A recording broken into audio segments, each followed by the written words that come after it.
नमस्कार. Shriram education society फलटणच्या online शिक्षण प्रणालीमध्ये आपल्या सर्वांचे स्वागत. आपण मागच्या भागांमध्ये वाणिज्य संघटन आणि व्यवस्थापन या विषयातील प्रकरण 2 व्यवस्थापनाची कार्ये हे सुरू केलेले आहेत. त्यातली 2 कार्य नियोजन आणि संघटन आपण शिकलो. आज आपण तिसरं कार्य शिकणार आहोत. व्यवस्थापनाचं तिसरं कार्य ते म्हणजे कर्मचारी व्यवस्थापन. आता कर्मचारी व्यवस्थापन म्हणजे प्रत्यक्ष कर्मचाऱ्यांचं व्यवस्थापन व्यवसाय करताना कसं केलं जातं, त्यामध्ये कुठल्या कुठल्या बाबींचा अभ्यास केला जातो, कुठल्या बाबींवरती लक्ष ठेवलं जातं हे आपण पाहूया. कर्मचारी व्यवस्थापन म्हणजे काय? आता तुम्ही विचार करा, कुठलाही व्यवसाय हा विना कर्मचाऱ्यांचा होत नाही. जर व्यवसाय लहान प्रमाणात असेल, त्या व्यक्तीच्या कुटुंबातील सदस्यच काम करत असतील तर त्यांना जास्त अडचणी येत नाहीत. पण व्यवसाय जेव्हा मोठा असतो आणि त्याचा विस्तारही जास्त असतो तेव्हा मात्र कर्मचाऱ्यांची संख्या प्रचंड मोठी असते. मग ती संख्या हजारोमध्ये असू शकते. मग अशा सर्व व्यक्तींना एकाच ध्येयानं प्रेरित करणं, एकाच ध्येयाच्या किंवा एकच उद्दिष्ट गाठण्यासाठी काम करायला लावणं अत्यंत आवश्यक असतं. कारण मानवी साधन संपत्ती हाताळणं समजू तितकं सोपं नाही. आता यामध्ये कर्मचारी व्यवस्थापनामध्ये नेमकं काय काय केलं जातं बघा. योग्य जागेसाठी योग्य व्यक्ती कोणता? प्रत्येक वेळी जरी व्यवसाय नवीन सुरू झाला आणि निरंतर चालत असला तरी कितीतरी कारणामुळे आपल्याला कर्मचाऱ्यांना कामावरती घ्यावं लागतं. नवीन व्यवसाय सुरू झाला तर तुम्हाला सर्वच पदांसाठी कर्मचाऱ्यांची नेमणूक करावी लागेल. पण व्यवसाय जर मोठा असेल आणि तो वर्षानुवर्ष चालत असेल तरी कितीतरी कारणामुळे कर्मचारी बाहेर पडू शकतात. जसं राजीनामा असेल, मृत्यू असेल, त्यानंतर काम सोडून जाणं असू शकतं, बदली असू शकते. मग त्यांच्या जागी पुन्हा आपल्याला कर्मचारी नियुक्ती करावीच लागते. त्यामुळे व्यवसाय जोपर्यंत चालू आहे तोपर्यंत कर्मचारी नियुक्तीचं काम काही थांबत नाही. मग या कर्मचाऱ्यांचं व्यवस्थापन कसं केलं जातं, त्यांची नियुक्ती कशी केली जाते, त्यांना कामं कशी सांगितली जातात किंवा त्यांच्या कामाचं स्वरूप कसं असतं, याचा अभ्यास आपण आज करणार आहोत. योग्य कामासाठी योग्य व्यक्तीची नेमणूक, त्याचबरोबर त्या व्यक्तींना सूचना देणं, मार्गदर्शन करणं, प्रोत्साहन देणं, त्यांच्याकडून काम करून घेणं, या सर्व गोष्टींचा समावेश कर्मचारी व्यवस्थापन या कार्यामध्ये होतो. आता आपण कर्मचारी व्यवस्थापनाची व्याख्या पाहूया. व्याख्या आहे थियो हायमेन यांची. व्याख्येचे लेखक आहेत थियो हायमेन. ते सांगतात, कर्मचारी व्यवस्थापन अधीनस्थ व्यवस्थापकांची भरती, निवड, विकास, प्रशिक्षण आणि मोबदल्याशी संबंधित आहे. बघा, व्याख्या पुन्हा एकदा पाहूयात. कर्मचारी व्यवस्थापन अधीनस्थ व्यवस्थापकांची भरती, निवड, विकास, प्रशिक्षण आणि मोबदल्याशी संबंधित आहे. म्हणजे कोणत्या कोणत्या गोष्टींचा समावेश होतो इथे? अधीनस्थ म्हणजे अवलंबून असणाऱ्या, गरज असलेल्या, व्यवसायावरती अवलंबून असणारे किंवा व्यवसायाला ज्यांची गरज आहे अशा व्यक्तींची भरती, त्यांची निवड, त्यांचं प्रशिक्षण आणि त्यांना द्यावा लागणारा मोबदला, या सर्व गोष्टींचा समावेश कर्मचारी व्यवस्थापन या कार्यामध्ये होतो. यामध्ये कर्मचारी ओळखणे, त्यांची पारख करणे, त्यांना योग्य जागेवर नेमणूक करणे, त्यांचं मूल्यांकन करणे म्हणजे ते काम नीट करतायत का हे पाहणे, कामासंदर्भात मार्गदर्शन करणे, या सर्व गोष्टींमध्ये कर्मचारी व्यवस्थापन ही प्रक्रिया गुंतलेली दिसून येते.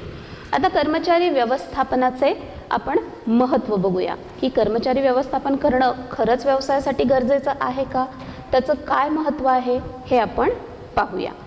पहिलं महत्त्व आहे प्रभावी व्यवस्थापकीय कार्य. पहिलं महत्त्व प्रभावी व्यवस्थापकीय कार्य. बघा, बाकीची जी कार्य आहेत, नियोजन आहे, संघटन आहे, निर्देशन आहे, त्यानंतर समन्वय आहे, ही सगळी कार्य किंवा व्यवसाय चालू असतानाची सर्व कार्य कोण करतो? तर तिथला कर्मचारी करतो. तिथले कर्मचाऱ्यांच्या वरचे अधिकारी करतात. कुठलंही काम आपोआप तर होत नाही. कितीही मशिनरीचा तुम्ही वापर केला तरी ती मशिनरी चालू होण्यासाठी बटन टाकायला तर माणूस हवाच तुम्हाला. म्हणजेच कर्मचाऱ्यांशिवाय कुठलाही व्यवसाय चालू राहू शकत नाही. आणि व्यवस्थापनाची जी इतर कार्य आहेत ती सगळी कार्य कर्मचाऱ्यांकडून करून घेतली जातात. त्यामुळे त्या सर्व कार्यांचा प्रभावी वापर करायचा असेल तर कर्मचारी व्यवस्थापन उत्कृष्ट होणं गरजेचं आहे. त्यामुळे व्यवस्थापनाची इतर कार्य प्रभावीपणे करण्यासाठी म्हणजेच उत्पादन आहे, विक्री आहे, त्याच्याशी संबंधित इतर गोष्टी आहेत आणि याचबरोबर व्यवस्थापनाची कार्य म्हणजेच नियोजन, नियंत्रण, समन्वय, निर्देशन, संघटन या सर्व कार्यांचा प्रभावी वापर करायचा असेल तर कर्मचारी व्यवस्थापन योग्य आणि उत्कृष्ट झालं पाहिजे, तरच त्यांच्याकडून ही सगळी कामं करून घेता येतील. त्यानंतर कर्मचारी व्यवस्थापनाचं दुसरं महत्त्व आहे मानवी संसाधनांचा प्रभावी वापर. मानवी संसाधनांचा प्रभावी वापर. बघा, व्यवसायाला जशा वेगवेगळ्या साधनसंपत्ती वापराव्या लागतात तशीच कर्मचारी किंवा मानवी संसाधनेसुद्धा लागतात, कारण माणसांशिवाय कुठलाही व्यवसाय होऊ शकत नाही. मग त्यांच्याशी संबंधित कुठल्या गोष्टी आहेत की ज्यांची आपल्याला काळजी घ्यावी लागते, जसं कर्मचाऱ्यांची निवड करणे, त्यांची योग्य जागी नियुक्ती करणे, त्यांना योग्य मोबदला मिळेल याची काळजी घेणे, त्यांच्या कामाचं मूल्यमापन करणे, त्यांचं काम बदललं असेल किंवा कामाची आपल्या उत्पादनाची प्रक्रिया बदलली असेल तर त्यांना प्रशिक्षण देणे, त्यांच्याकडून उत्कृष्ट काम करून घेणे, त्यानंतर त्यांना बढती देणे, या सर्व गोष्टींशी कर्मचारी व्यवस्थापन संबंधित असतं. मग या सर्व गोष्टींमुळे काय होतं तर कर्मचाऱ्याच्या मनावर उत्कृष्ट परिणाम होतात. जसं योग्य काम केल्यानं एखाद्या कर्मचाऱ्याला बढती दिली तर आपोआपच त्याला शाबासकी मिळणार आहे आणि आपोआपच त्याचं मन उल्हासित होऊन तो चांगलं काम करणार आहे. त्याला लगेच वाटेल की आपल्या कामाचं चीज झालं, त्यामुळे आपल्याला बढती मिळाली. अशा प्रकारे कर्मचारी व्यवस्थापन मानवी मनाची सुद्धा काळजी घेतं आणि संघटना आपली आहे असं कर्मचाऱ्यांना दाखवून देतं किंवा कर्मचाऱ्यांना वाटायला भाग पाडतं. त्यामुळे कर्मचारी आणि संघटनेमधील संबंध योग्यरित्या स्थापित होतात आणि संघटना उत्कृष्टपणे काम करते. कर्मचारी व्यवस्थापनाचं तिसरं महत्त्व आहे सहसंबंध निर्माण होतात. सहसंबंध निर्माण होतात. बघा, आपण पाहतो व्यवस्थापनाचे वेगवेगळे स्तर आहेत. उच्च स्तर, मध्यम स्तर, कनिष्ठ स्तर. या प्रत्येक ठिकाणी काम करणारी कोण व्यक्ती असते तर माणूस व्यक्ती असते. त्यालाच आपण व्यवसायाचा कर्मचारी असं म्हणतो. जेव्हा कर्मचारी व्यवस्थापन योग्य केलं जातं तेव्हा सर्व स्तरावरील कर्मचाऱ्यांमध्ये सुदृढ संबंध निर्माण होतात. एकमेकांचं काम एकमेकांवरती अवलंबून आहे हे सांगितल्यामुळे त्यांच्यामध्ये चांगले संबंध निर्माण होतात. त्यानंतर या चांगल्या संबंधांमुळे व्यवसायातील वातावरण उत्कृष्ट आणि निरोगी राहतं. हे उत्कृष्ट वातावरण व्यवसायाच्या भरभराटीसाठी खूप पोषक असतं. त्यामुळे संघटनेला नावलौकिक निर्माण होतो आणि संघटनेला नफाही मोठ्या प्रमाणावर प्राप्त होतो. त्यानंतर चौथं कार्य आहे मानवी संसाधनांचा विकास. मानवी संसाधनांचा विकास. बघा, जेव्हा एखाद्या कर्मचाऱ्यांना आपण कामावर घेतो, ठराविक वर्षानंतर आपली शैक्षणिक सिलेबस, थोडक्यात आपण म्हणूया पोर्शन किंवा अभ्यासक्रम आपला बदलतो, बरोबर आहे. आपण जेव्हा शिक्षण घेतो, मी आत्ता 12वीच्या विद्यार्थ्यांचा पोर्शन आणि जेव्हा आम्ही 12वी झालो तेव्हाचा पोर्शन, तेव्हाचा अभ्यासक्रम हा वेगवेगळा होता. अर्थातच अशा वेळी ह्याचा परिणाम कामावरती कसा होतो.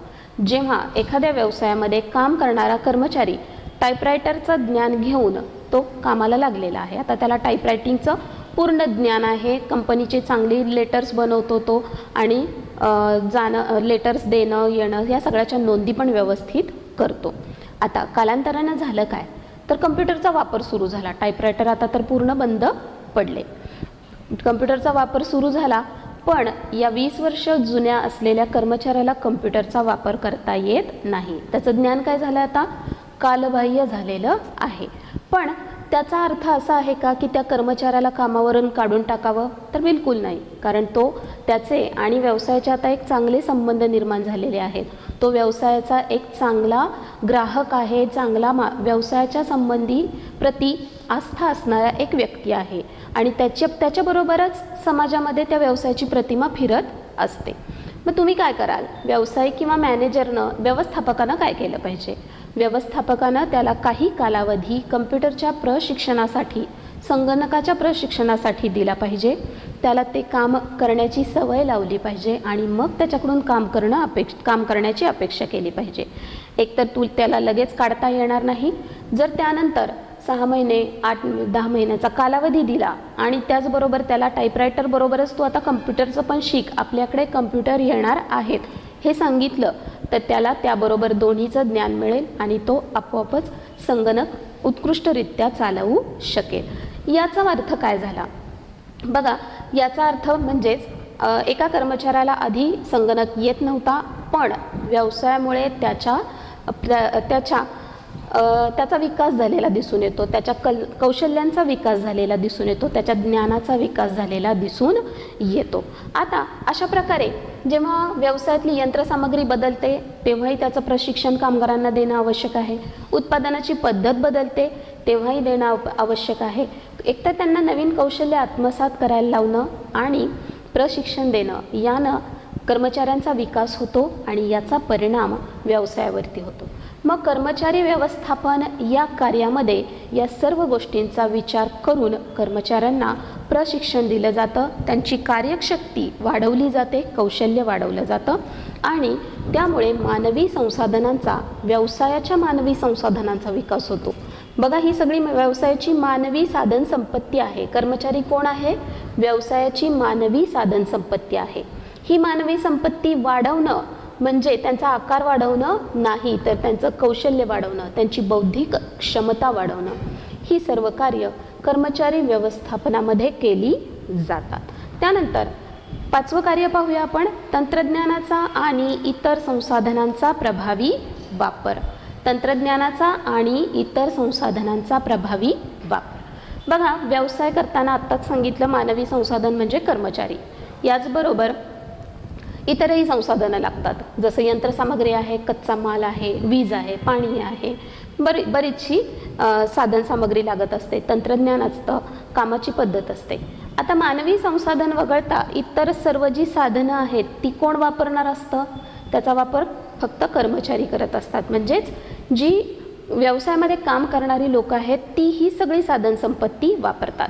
मग ही सर्व साधनसंपत्ती योग्यरित्या वापरली गेली पाहिजे, याची सर्व काळजी, कामाचा दर्जा, त्यानंतर उत्पादकता, कर्मचाऱ्यांना स्पष्ट सांगितलं जातं की तुम्हाला काय काय करायचं आहे, किती वेळात करायचं आहे, किती कच्चा माल वापरायचा आहे, किती माल तयार झाला पाहिजे. यामुळे कर्मचारी सर्व साधनसंपत्तीचा वापर योग्य करण्यास सुरुवात करतात. याचा फायदा संस्थेला होत असतो किंवा व्यवसायाला होत असतो. तंत्रज्ञान आणि इतर संसाधनांचा प्रभावी वापर कर्मचाऱ्यांमुळे केला जातो. त्यानंतर 6वा मुद्दा आहे कार्यक्षमतेमध्ये वाढ. कार्यक्षमतेमध्ये वाढ. आत्ताच सांगितलं तसं कर्मचाऱ्यांना जर स्वतःला कामाची पातळी उंचवायची असेल किंवा व्यवस्थापकांची अपेक्षा असेल की कर्मचाऱ्याच्या कामाची पातळी वाढली पाहिजे किंवा त्याचं कौशल्य वाढलं पाहिजे, तर कर्मचारी व्यवस्थापन हा घटक त्यांना प्रशिक्षण आणि शिक्षणाच्या विविध संधी निर्माण करून देतो, बढतीच्या संधी निर्माण करून देतो आणि त्यामुळे कर्मचाऱ्यांच्या कार्यक्षमतेत वाढ होते. अर्थातच जेव्हा आपल्याला शाबासकी मिळते, विद्यार्थ्यांचा जर विचार केला, एखाद्या विद्यार्थ्याला आपण शाबासकी दिली, वा तुझा हस्ताक्षर किती सुंदर आहे किंवा पेपर छान लिहिला बरं का, पेपरमध्ये गुण पण खूप छान प्राप्त झाले आहेत, याचाच परिणाम विद्यार्थ्यांवर काय होतो की चला आपल्याकडे लक्ष आहे, शिक्षकाचं लक्ष आहे, आपण चांगलं काम केलं, त्याची नोंद शिक्षक घेत आहेत आणि ते आणखीन उल्हासित होऊन ते आणखीन आनंदानं अभ्यास करायला लागतात, जोमानं अभ्यास करायला लागतात. तसंच कर्मचाऱ्यांचं आहे. कर्मचाऱ्यांचं प्रशिक्षण कार्यक्रम, बढतीच्या संधी, कौशल्य विकास या सर्वांमधून कर्मचाऱ्यांचा विकास होतो आणि त्यामुळे त्यांच्या कार्यक्षमतेमध्ये वाढ झालेली दिसून येते. 7वा मुद्दा आहे दीर्घकालीन परिणाम. दीर्घकालीन परिणाम. बघा, एखादा व्यवसाय कधीही आपण पाहिलाय का 1 वर्ष, 5 वर्ष, 10 वर्ष या कालावधीसाठी सुरू केला जातो? अर्थातच नाही.